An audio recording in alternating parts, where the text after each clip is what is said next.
আলেমদের কথার উপর কথা বলে, আলেমদের ভুল ধরতে আগ্রহী হয়, নিজেরও কিছু কোরআনের অপব্যাখ্যা করতে চায়, হাদিসের অপব্যাখ্যা করতে চায়, নিজেকে যোগ্যতা সম্পন্ন মনে করে আলেমদের চেয়ে অনেক ক্ষেত্রে অনেকটা আগানো মনে করে। এই জাতীয় ব্যক্তিবর্গ যদি বলে তাহলে আসলে ওনাদের মতলব খারাপ। প্রিয় দর্শক, ইসলামিক এডুকেশন বিডির পক্ষ থেকে আয়োজিত আজকের এই আলোচনা সভায় মেহমান হিসেবে উপস্থিত রয়েছেন বিশিষ্ট ইসলামিক স্কলার মুফতি মুসলিহউদ্দিন তাওহিদ সাহেব। আজকের এই আলোচনা সভায় আমরা বিশেষভাবে আলোচনা করব বর্তমানে তাবলিগ জামাত নিয়ে যে সমস্যা দেখা যাচ্ছে, বিশেষ করে বাংলাদেশে।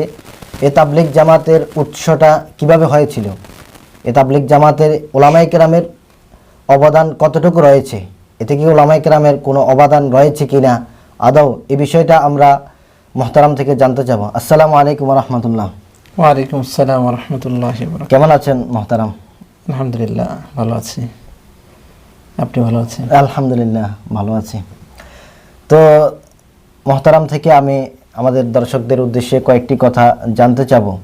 আসলে এই যে ইদানিং অবস্থা দেখা দিচ্ছে তাবলিগ জামাতের, এটা আসলে মূলত কি কারণে হয়েছে? এই তাবলিগ জামাতের কখন থেকে এই তাবলিগ জামাত প্রতিষ্ঠা হয়েছে এবং বাংলাদেশে বিশেষ করে তাবলিগ জামাতের কার্যক্রমগুলো কখন থেকে আরম্ভ হয়েছে, এই বিষয়টা আমরা একটু আপনার থেকে জানতে চাব। এবং এই সমস্ত কার্যক্রমগুলোর মধ্যে ওলামায়ে দেওবন্দ এবং কি বাংলাদেশে যে সমস্ত ওলামায়ে কেরাম রয়েছেন তাদের কতটুকু অবদান রয়েছে, বিশেষ করে মুহতারাম যদি আমাদেরকে বিষয়টা স্পষ্ট করতেন তাহলে অনেক আনন্দিত হতাম। ধন্যবাদ আপনাকে। তারপর আমি দর্শকবৃন্দদেরকে ধন্যবাদ জানাতে চাই যে আপনি আমাদের পাশে আছেন।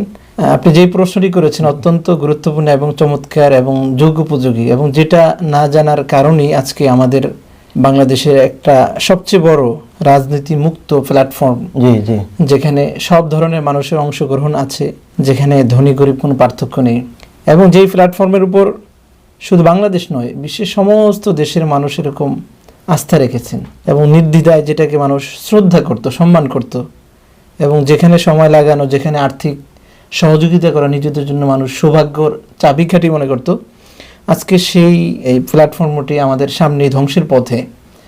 তো এর মূল কারণ হচ্ছে, আমি যদি সংক্ষেপে বলতে চাই, সেটা হচ্ছে আপনার শিকড়কে আমরা ভুলে গেছি। শিকড় কিভাবে এই জিনিসটা প্রতিষ্ঠা হয়েছে, আসলে এর শিকড় কারা ছিল তাদের থেকে আজকে আমরা বিচ্যুতি হয়েছি, এটা হলো মূল সমস্যা। আপনি বা বাংলাদেশ বা পুরো বিশ্বের মানুষ যারা আছি, আমাদের পিতামাতা আছেন। আচ্ছা, পিতামাতার মাধ্যমে আমরা দুনিয়াতে এসেছি। অবশ্যই। তো এই পিতামাতাকে যদি কোনো সন্তান অস্বীকার করে বা পিতামাতার অবদানকে সে যদি ভুলে যায়, অস্বীকার করে, তাহলে আসলে ওই সন্তানের অস্তিত্ব থাকাটা না থাকার মতো। কারণ এই পিতামাতার সূত্রে সে দুনিয়াতে এসেছে। তো এই সূত্রটাকে যে সে যদি ভুলে যায় তাহলে তো তার বৈধ উপায় এটা আর থাকে না। অবশ্যই তাকে জারজ বলতে হবে। তো দেখেন, আসলে তাবলিগ জামাত যদি আমি একটু আগ থেকে শুরু করি যে কখন আসলে শুরু হয়েছে। তাবলিগ জামাত মূলত ভারতের যেই কান্দলা গ্রামে মাওলানা ইলিয়াস সাহেব রহমতুল্লাহ আলী 1303 হিজরিতে উনি জন্মগ্রহণ করেছেন। ওনার পড়াশোনা ভারতের সেই বিখ্যাত প্রতিষ্ঠান যেটা আল্লাহ রসুলের ইশারাতে হয়েছিল, দারুল উলুম দেওবন্দে পড়াশোনা হয়েছেন, সেখান থেকে উনি ফারেক হয়েছেন। উনি 1344 হিজরিতে খলিল আহমদ সাহারানপুরি রহিমউল্লাহ তাআলার সাথে উনি মক্কা সফরে যান।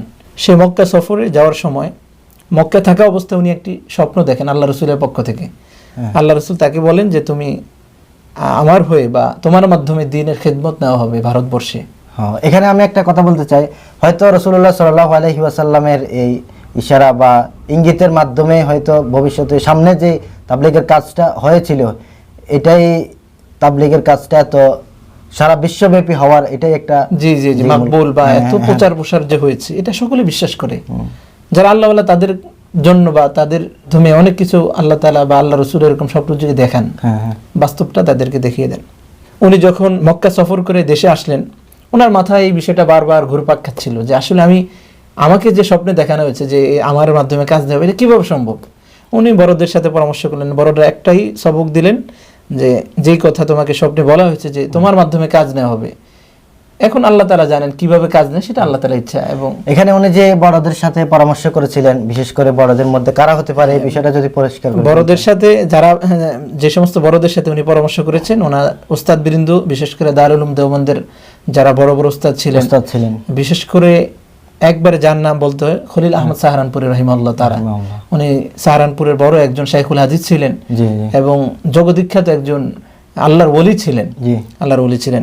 আরো যদি বিশেষ করে বলতে হয়, ওনার চাচা মাওলানা ইয়াহিয়া কান্দালভি, ওনার চাচা যিনি পরবর্তী আপনি জানেন যে মাওলানা ইউসুফ সাফ রহিমাহুল্লাহ তাআলা জি, হ্যাঁ এবং মাওলানা জাকারিয়া সাফ রহমতুল্লাহ আলাইহি ওনার পিতা ছিলেন। আমরা ফাজাইলে আমল যে কিতাবটি এখন পড়ে থাকি, ওনার পিতা মাওলানা ইয়াহিয়া কান্দলভি হলো মাওলানা ইলিয়াস সাফের আপন চাচা। এই চাচা উনি অনেক বড় আল্লাহওয়ালা ছিলেন। রশিদ আহমদ গাঙ্গুহি রহিমাতুল্লাহ তাআলা খেলাফত ইয়াফতা ছিলেন। তো ওনাদের সাথে পরামর্শ করলেন। তাহলে আমরা এই আলোচনার দ্বারা বুঝতে পারলাম যে তাবলিগ জামাতের সূচনাটা ওলামায়ে কেরামের পরামর্শে ওলামায়ে হয়েছিল, কেরামের তত্ত্বাবধানে হয়েছে, তত্ত্বাবধানে হয়েছে। তত্ত্বাবধানে হয়েছে। এবং উনি দারুল উলুম দেওবন্দের একজন অন্যতম ছাত্র ছিলেন। শাইখুল হিন্দ রহিমাহুল্লাহ তাআলা ওনার ছাত্র ছিলেন বিশেষ করে। জি, এই সমস্ত বড় বড় ব্যক্তিদের পরামর্শে মূলত এই তাবলিগের সূচনা হয়েছে। সূচনা হয়েছে। এরপর আপনি জিজ্ঞেস করেছেন যে আসলে বাংলাদেশে কখন হয়েছে। বাংলাদেশে এই বিষয়- উনি আসলে যখন সফর শেষ করে বাইতুল্লাহ সফর শেষ করে যখন ভারতে আসলেন, আসার পর সর্বপ্রথম দাওয়াতে তাবলিগের কাজ শুরু হলো আপনার 1326 হিজরি। 1326 হিজরিতে মূলত সর্বপ্রথম এই তাবলিগের প্রচলিত যে নিয়মটা এটা উনি শুরু করেন মেওয়াতে। ভারতের একটা গ্রাম আছে মেওয়াতে, মেওয়াতে। ওই মেওয়াতে উনি এই কাজ শুরু করেন। 1946 সালে ভারতের যে গণ্ডি আছে এই গণ্ডি ছাড়িয়ে মূলত অন্যান্য বিশ্বে এরকম তাবলিগের কাজ এরকম প্রচার হওয়া শুরু হয়েছিল। সেই সুবাদে আপনি যদি বাংলাদেশে একটু ইতিহাস পিছনে যেতে চান যে আসলে বাংলাদেশে কারা তাবলিগের সূচনা করেছেন, সূচনা করেছে। যেটার না জানার কারণে আজকে আমাদের কতগুলা প্রাণ ঝরে যাচ্ছে। সেই 2018 সালে কি নির্মমভাবে এরকম তাবলিগওয়ালারা আরেক তাবলিগওয়ালাদেরকে মেরেছে, জি। এটা তো মানুষের বিবেক এটা কখনো এরকম সায় দেয় না। তো বাংলাদেশে তাবলিগ জামাত শুরু হয়েছে 1946-এর পরে ধরতে পারেন। হ্যাঁ। কারণ আমাদের বাংলাদেশে একজন ঐতিহ্যবাহী এবং সবার নিসবত যার সাথে ছিল, যার নাম হচ্ছে শামসুল হক ফরিদপুরি রাহিমাহুল্লাহ তাআলা। দ্বিতীয়বার ভারতে সফর করলেন, সেটা হচ্ছে 1946-এর মাঝামাঝি সময়ে। তখন মাওলানা ইলিয়াস সাহেব সবেমাত্র কাজটা ভারতে বসে এরকম ভারতবর্ষে শুরু করেছিলেন। তখন উনি ওনার সাথে দেখা করলেন, যেহেতু উনি দারুল উলুম দেওবন্দের ছাত্র, আর মাওলানা ইলিয়াস সাহেব দারুল উলুম দেওবন্দের প্রাক্তন ছাত্র এবং যার সুনাম সুখ্যাতি পুরা ভারতবর্ষের মধ্যে, এবং উনি একটা নতুন পদ্ধতিতে মানুষের এরকম দাওয়াতের কাজ শুরু করেছেন। তো ওনার সাথে সাক্ষাৎ করেছেন, ইলিয়াস সাহেব তাকে দোয়া দিয়েছেন এবং বাংলাদেশে এই কাজ শুরু করার জন্য তাকে এরকম রিকোয়েস্ট করেছেন এবং আবেদন করেছেন যে আপনার মাধ্যমে বাংলাদেশ তাবলিগের কাজ শুরু হোক। খুলনার এক বড় মাদ্রাসায় উনি উদয়পুর গ্রামের একটা বড় মাদ্রাসায় উনি গিয়েছিলেন। তো সেখানে একজন বড় শিক্ষককে উনি দেখতে পেয়েছেন ওই মাদ্রাসার। যে শিক্ষককে দেখা মাত্রই ওনার ভিতরে একটা বিশ্বাস তৈরি হয়েছে যে আমি যেই লোকটাকে খুঁজছি বাংলাদেশে তাবলিগ প্রচার করার জন্য, আমি এরকম আস্থার একজন ব্যক্তিকে পেয়েছি। তো ওনার পছন্দ হয়েছে, ওনাকে নিয়ে এরকম ভারত চলেছেন। ভারত যাওয়ার পর সেখানে এক চিল্লা দিয়েছেন। সর্বপ্রথম কোন কোন জায়গাগুলোতে বিশেষভাবে যদি তাবলীগের কাজটা হ্যাঁ অবশ্যই এটা বলি, কারণ হচ্ছে আমাদের জি বা যারা মূলধারা থেকে সরে গেছে তারা জানে না যে বাংলাদেশ তাবলিগ কাদের হাত দ্বারা হয়েছে। যিনি শুরু করেছেন মাওলানা শামসুল হক ফরিদপুরি রহিমাহুল্লাহ তাআলা, উনি থানবী রহিমাহুল্লাহ তাআলা খলিফা। জি থানবী কে ছিলেন? দারুল দেওবন্দের বাণীর মধ্যে যদি সর্বশেষ বাণী ধরেন বা দারুল দেওবন্দের মুতামিমদের মধ্যে বা পরামর্শদাতাদের মধ্যে অন্যতম ছিলেন। জি ওনার ছাত্র শামসুল হক ফরিদপুরি রহিমাহুল্লাহ তাআলা। এই শামসুল হক ফরিদপুরি রহিমাহুল্লাহ তাআলা কার মাধ্যমে এই তাবলিগের কাজ আঞ্জাম দেওয়া শুরু করলেন? খুলনার উদয়পুর মাদ্রাসার একজন শিক্ষক যিনি মাওলানা আব্দুল আজিজ রহিমাহুল্লাহ তাআলা, উনি একজন আলেমে দ্বীন, ওনার মাধ্যমে শুরু করেছেন। সর্বপ্রথম ওনার মাধ্যমে শুরু করেছেন। এবং যদি বলি বাংলাদেশের প্রথম মার্কাজ হয়েছে এই খুলনার উদয়পুরের যে মাদ্রাসা মসজিদ, সেটা হলো সর্বপ্রথম মার্কাজ। দ্বিতীয় মার্কাজ আব্দুল আজিজ রহিমাহুল্লাহ তাআলা নিজের একটা গ্রাম ছিল, তেরখাদা একটা গ্রাম, ওই গ্রামে উনি এই দ্বিতীয় মার্কাজ নিজের বাড়ির দরজায় চালু করেন।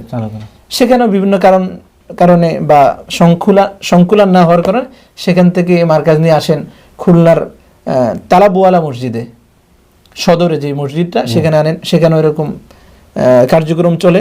এক পর্যায়ে যখন দেখছেন যে আসলে এখানেও এরকম বড় পরিসরে করা সম্ভব না, আমাদের দেশের যেই প্রধান জায়গা মূল সিটি ঢাকা শহরে, তখন নিয়ে আসেন। চতুর্থ মার্কাজ বলতে পারেন সেই লালবাগ শাহী জামে মসজিদকে। পঞ্চম নম্বরে লালবাগ শাহী মসজিদের পাশে আরেকটা মসজিদ আছে খান মসজিদ, ওখানে শুরু করেন। ষষ্ঠবার যেটা শেষ মার্কাজ বলতে পারেন এবং যেটা এখনো আছে ইনশাআল্লাহ এই রমনার পার্কে কিয়ামত পর্যন্ত থাকবে ইনশাআল্লাহ। এটা সর্বশেষ মার্কাজ এবং ইনশাআল্লাহ এটাই থাকবে কিয়ামত পর্যন্ত, আশা করি, সেই আশা আমরা করি। এ ছিল বাংলাদেশে কখন কোথায় মার্কা শুরু হয়েছে, কাদের মাধ্যমে শুরু হয়েছে আপনারা শুনলেন। আর বাংলাদেশের যদি আমি ইজতেমার কথা বলি, জি, ইজতেমা আমরা জানি বিভিন্ন জায়গায় হয়েছিল, তো এটা আসলে কোন কোন জায়গায় হয়েছিল বা ইজতেমাটা বাংলাদেশে কিভাবে আসলো? এটা তো ভারতবর্ষেও হতে পারতো, কিন্তু এটা বাংলাদেশে হইলো এবং কোন কোন জায়গায় হইলো, এই বিষয়টা যদি আমরা আরো পরিষ্কারভাবে জানতে পারি। এতটুকু আমরা বলতে পারি যে আসলে ইজতেমা, বাংলাদেশের সর্বপ্রথম ইজতেমা অনুষ্ঠিত হয় 1946 সালে, প্রথম ইজতেমা, বিশ্ব ইজতেমা, সেটা 1946 সালে অনুষ্ঠিত হয় কাকরাইলে শুরু হয়, যখন মাওলানা ইউসুফ সাহ রহিমাল্লাহ তাআলা এই দেশে সফর করেছিলেন তাবলিগের নিসবতে। দ্বিতীয় ইজতেমা সেই চট্টগ্রাম হয়েছে, চট্টগ্রাম নগরীতে হয়েছিল। তৃতীয় ইজতেমার ময়দান যদি আমাকে জিজ্ঞেস করেন, আমাদের এই নারায়ণগঞ্জ যে সিদ্ধিরগঞ্জ পাশে, হ্যাঁ পাশে, ওখানে হয়েছিল। চতুর্থতে হয়েছিল টঙ্গীতে হয়েছিল, টঙ্গীর একটা জায়গা আছে, নামটা আমার স্মরণে নেই, ওখানে অনুষ্ঠিত হয়েছিল। পঞ্চমবার, যেটা শেষবার বলতে পারেন, সেটা হচ্ছে আপনার তুরাগ নদীর পার। আসলে বাংলাদেশকে তাবলিগের বিশ্ব ইজতেমার জায়গা হিসেবে দেওয়া বা এটা পাশ হওয়া, এটা লম্বা ইতিহাস আছে, সেই দিকে আমরা যাচ্ছি না। আমরা যতটুকু বিশ্বাস করি যে আসলে বাংলাদেশের জমিটা উর্বর জমি, এখানে সমস্ত মানুষ দিন প্রেমিক, ধার্মিক, সবাই আল্লাহ রাসূলের কথা মানার চেষ্টা করেন, যদি অনেক ক্ষেত্রে পারেন না। তা আসলে এখানে মানুষের দরদ বেশি, বাংলাদেশে মানুষের দরদ বেশি, বিশেষ করে আলেম শ্রেণী যারা তৎকালীন সময়ে বড় বড় ব্যক্তিরা তাবলীগ করেন, ওনারা দেখেছেন যে এই কাজটা আলেমদের মাধ্যমে সম্ভব, এবং বিশেষ করে বাংলাদেশে আলেমদের মধ্যে সেই যোগ্যতা আছে, এবং এই দেশের মানুষের দ্বীনের প্রতি এরকম আগ্রহ আছে, সেই দৃষ্টিকোণ থেকেই মূলত বাংলাদেশে তাবলীগ জামাতটা এরকম আমি মনে করি চালু হয়েছে বিশ্ব ইজতেমা। ইনশাআল্লাহ আমরা আশা করব কিয়ামত পর্যন্ত যেন আল্লাহ তাআলা বাংলাদেশে বিশ্ব ইজতেমা অনুষ্ঠিত হওয়ার তৌফিক দান করেন, সুযোগ করে দেন। ইদানিং দেখা যাচ্ছে তাবলীগ জামাত নিয়ে যে সমস্ত ঝামেলাগুলো হচ্ছে, এর মাঝে একদল মানুষ এই সুযোগকে কাজে লাগিয়ে তারা বিভিন্নভাবে প্রচার করতেছে যে একেবারেই তাবলীগ জামাতকে বাংলাদেশ থেকে বা এই বিশেষ করে ইজতেমাকে বাতিল করে দেওয়ার জন্য। এই বিষয়ে আপনার মতামত কি? এখন আমি একটা কথা বলতে চাই, যদি তাবলীগ জামাতকে একেবারেই নিষিদ্ধ করে দেওয়া হয় বাংলাদেশ থেকে, তাহলে যারা বাতিল তাদেরটা বন্ধ হলো, কিন্তু পাশাপাশি যারা হকপন্থী, হকের উপর রয়েছেন, তাদেরটাও বন্ধ হয়ে গেল। তাহলে এই বিষয়ে আপনি কি বলেন? এটা প্রথম কথা হচ্ছে, যারা এই কথা বলে দেখতে হবে তাদের অবস্থান কি। যদি তারা প্যান্ট শার্ট পড়ুয়া হয়, বা আপনার সবসময় তাবলীগ বিরোধী হয় অথবা দিন বিরোধী হয়, তাহলে স্পষ্ট তাদের কথার মাধ্যমে আমাদের তাবলীগ তো বন্ধ করা কোনো সম্ভব না। দুনিয়া ঝামেলা সব দলের মধ্যে আছে, এটা সব ক্ষেত্রেই আছে। বাংলাদেশের যদি রাজনীতির কথা বলেন, তাহলে বাংলাদেশের রাজনীতি করা তো কখনো সম্ভব না, বন্ধ হয়ে যাওয়ার কথা ছিল। যে পরিমাণ মানুষকে হত্যা করা হয়েছে, বাংলাদেশ ইতিহাসে অন্য কোনো এরকম ফেক আছে বা অন্য কোনো এরকম দিক আছে বা অন্য কোনো এরকম ইস্যু আছে যে কারণে এত মানুষ মারা গেছে? 2024 সালের নির্বাচনের কথা বলেন, কত জায়গায় কত মানুষ নিহত হয়েছে, মারা গেছে, হত্যা করা হয়েছে। তাহলে কি আওয়ামী লীগ বা বিএনপি অথবা অন্য কোনো দলকে বাংলাদেশে নিষিদ্ধ করা হয়েছে? কেউ দাবি করতে পেরেছে যে বিএনপিকে নিষিদ্ধ করা হোক অথবা জাতীয় পার্টিকে নিষিদ্ধ করা হোক? তাহলে আপনাকে দেখতে হবে এই কথা যদি এই জাতীয় কোনো ব্যক্তিবর্গের মুখ থেকে আসে, তাহলে অবশ্যই এটাকে একবারে মানে সামান্য সামথিং আমরা মনে করি, কারণ তাদের জ্ঞানের বুঝ, তাদের জ্ঞান নেই, তাদের বুঝ নেই, দিন সম্পর্কে তাদের কোনো আইডিয়া নেই, এই কারণে তারা এই জাতীয় কথা বলে। আরেকটা হচ্ছে, আপনি যদি কোনো সুশীলদের পক্ষ থেকে যদি এই কথাগুলো শোনেন, যারা একটু প্যান্ট শার্ট পড়ুয়া, দিনের কিছু বুঝ মোটামুটি অর্জন করছে, পরিপূর্ণ না, আবার আলেমদের কথার উপর কথা বলে, আলেমদের ভুল ধরতে আগ্রহী হয়, নিজেরও কিছু কোরআনের অপব্যাখ্যা করতে চায়, হাদিসের অপব্যাখ্যা করতে চায়, নিজেকে যোগ্যতা সম্পন্ন মনে করে আলেমদের চেয়ে অনেক ক্ষেত্রে অনেকটা আগানো মনে করে।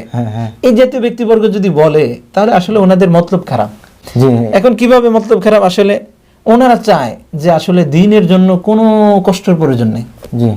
ওনারা চায় যে দিনটা আপনি ঘরে বসে বসে ইন্টারনেট সার্চ করবেন, গুগল সার্চ করবেন, এখান থেকে সব চলে আসবে, বাইরে যাওয়ার দরকার কি? বাংলাদেশে ইসলাম নিষিদ্ধ করে দেওয়া হোক, বাংলাদেশে ট্রান্সজেন্ডার এরকম পাশ করে দেওয়া হোক, বাংলাদেশের বইগুলোতে এরকম বাচ্চাদের মগজ ধুলাই করা হোক, হিন্দুত্ববাদ ছড়িয়ে দেওয়া হোক, ওনাদের কিছু আসে যায় না। ভারত বাংলাদেশকে নিয়ে যাক, বাংলাদেশের সীমানাকে লুণ্ঠন করুক, বাংলাদেশ সম্পদ নিয়ে যাক, তাদের কিছু আসে না, তারা সুশীল। তাদের কেন সুশীলতা? তাদের সুশীলতার জন্য যে বাংলাদেশ সরকার বিদ্যুৎ দিয়েছে, ওয়াইফাই এর ব্যবস্থা করেছে, চাকরির ক্ষেত্রে আপনার ভাতা এরকম বাড়িয়ে দিয়েছে। গুগল সার্চ করবে, দিনের খবর পাবে, ইউটিউব সার্চ করবে, দিনের খবর পাবে। তো তাদের তো বাইরে আসার প্রয়োজন নেই। এই জন্য তারা এই দৃষ্টিকোণ থেকে কথাগুলো বলে। এটা তো নিশ্চয়ই একটা বিভ্রান্ত মন্তব্য, এবং এটার সাথে শরীয়তের কোনো সম্পর্ক নেই।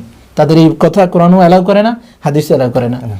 যদি আরেক দলের পক্ষ থেকে আপনি এই কথাটা শুনেন, যারা ধরেন কিছু রাজনীতি করে বা এই দেশে আপনার দিনের কিছু কাজ করতে আগ্রহী, দিনকে একটু প্রতিষ্ঠা করতে চায়, একামাতে দিন যেটাকে বুঝি, যদি এই জাতীয় কোনো দলের পক্ষ থেকে এই জাতীয় শব্দ যদি শোনেন, তাহলে এর অর্থ ভিন্নটা হতে পারে। এর অর্থ হচ্ছে যে তাদের ক্ষেত্রে ইসলামের অনেক বিষয় আছে এরকম বিতর্কিত, বিশ্বাস অবিশ্বাসের সাথে সম্পৃক্ত, যে আকীদার যে একটা মাসলা, যে বড় বড় ইমামরা ভুল করতে পারে, সেই ভুল থেকে আমরা কি নিব। এই ক্ষেত্রে কিছু দলের কথা হলো যে স্বাভাবিক এগুলাকে এড়িয়ে চলা, এগুলা মেনে চলা, অতটা সে ভুল করছে তার ভুলের মতো, আমরা তার দলে থাকলে সমস্যা কি? আকীদা তো এখানে অন্য কোনো বড় ফারাক নেই, সমস্যা নেই, মানলে অসুবিধা কি? তো ভুলকে সাথে নিয়ে চলার এই জাতীয় ব্যক্তিবর্গ যারা বলতে চান, তাদের উদ্দেশ্য হচ্ছে যে আকীদাগত কোনো সমস্যা নেই, কিন্তু তোমরা ফুরুয়াত নিয়ে বা এই শাখাগত বিষয় নিয়ে কেন ঝগড়া করো, তোমরা কেন এই জাতীয় মাসলা নিয়ে ঝগড়া করো? তাদের মন্তব্য হলো এটা। তো তাদের পক্ষ থেকে বললে অবশ্যই আপনাকে বুঝতে হবে যে তারা তাদের দলটাকে চাঙ্গা করতে চায়, তারা তাদের মতবাদটাকে সবার মধ্যে ছড়িয়ে দিতে পারে। এখানে মনে হয় আরেকটা বিষয় হলো, তারা তাবলীগ জামাতের যে সমস্ত কার্যক্রম, এগুলাকে আলাদা ভিন্ন একটা জিনিস মনে করে। ভিন্ন একটা জিনিস এটা যে তাবলীগ জামাত যেটা রাসূল সাল্লাল্লাহু আলাইহি সাল্লাম করেছেন, সাহাবায়ে কেরাম তার দ্বীনের দাওয়াত দিয়েছেন, তাবলীগের কাজ করেছেন, এটাকে ওগুলা থেকে আলাদা করে ফেলে, বিষয়টা আলাদা করে। হ্যাঁ, আলাদা করে। এখানে আমি একটা ছোট বিষয় যোগ করতে চাই। তারা তাবলীগ জামাতটাকে যদিও নব্য একটা কাজ মনে করে, যেটা রাসূলের জামানায় ছিল না, এই প্রচলিত তাবলীগ কোথায় পেয়েছে, কিন্তু তারা যেটা করতে চায় ইকামতে দ্বীনের জন্য, কিভাবে করতে চায়? গণতন্ত্রের প্রক্রিয়া করতে চায় না, আমি নাম বলছি না। কিছু দল তো এরকম আছে, গণতন্ত্র প্রক্রিয়া তো ইসলাম প্রতিষ্ঠা করতে চায় না। যদি আপনি বলেন যে গণতন্ত্র চায় না, তো না চাইলে তারা নির্বাচনে কেন যায়? যদি না চায়, তাহলে তারা এতদিন কেন নারীর নেতৃত্বের সাথে ছিল? তো এটা কি রাসূলের জামানায় ইকামতে দ্বীনের কোনো মাধ্যম ছিল না? তো এটা তো মাধ্যম ছিল না। তো তাবলীগের নব্য পদ্ধতি, যেটা মধ্যে কোনো গর্হিত কোনো কাজ নেই। আমরা কোনোদিন সহিহ উসুলকে ইমানের কোনো মনে করিনি যে এটা ইমানের অংশ। সহিহ উসুল বলা বা আসরের পর গাস্ত করা ইমানের কোনো একটা অংশ, এভাবে আমরা বলছি না। বা ইসলাম আবশ্যক অংশ এটা বলেছি? বা কেউ যদি আপনার যে তাবলীগ না করে সে জাহান্নামী, এই কথা কেউ বলেছে না? অথবা বাংলাদেশে বিশ্ব ইজতেমা হয়, এটাকে আমরা অনেকে বলে থাকি যে পুরা বিশ্বের বাইতুল্লাহর পর আপনার যে দ্বিতীয় বৃহত্তম এরকম মজমা, এই কথার বিশ্বাস কেউ যদি না করে, আমরা তাদেরকে কাফের বলি না? কখনো। তাহলে আমরা তো কাউকে এরকম কাফের বলি না। আমাদের এই বিষয়গুলোকে তারা এড়িয়ে তাদের ইকামতের দ্বীন প্রতিষ্ঠা হওয়ার নব্য ফিতনাগুলা বা নব্য পদ্ধতিগুলোকে শরীয়তের সাথে সম্পৃক্ত করেন, আমাদেরগুলোকে বের করে দেন। এই মন মানসিকতা মূলত তাদের চিন্তায় যে কিছুটা এরকম বিভ্রান্তি রয়েছে, তার একটা বহিঃপ্রকাশ। আমরা যে প্রশ্নটা করেছিলাম মুহতারাম থেকে, অবশ্যই আমি সুন্দর উত্তর পেয়েছি, আশা করি আপনারাও এর সুন্দর উত্তর পেয়েছেন। তো এই তাবলীগ জামাতের আরো কিছু বিষয় এখনো বাকি রয়ে গেছে, সবগুলা একসাথে বলা সম্ভব নয়। কয়েকটি পর্বে এই বিষয়গুলো একের পর এক ধারাবাহিকভাবে আলোচনা করব।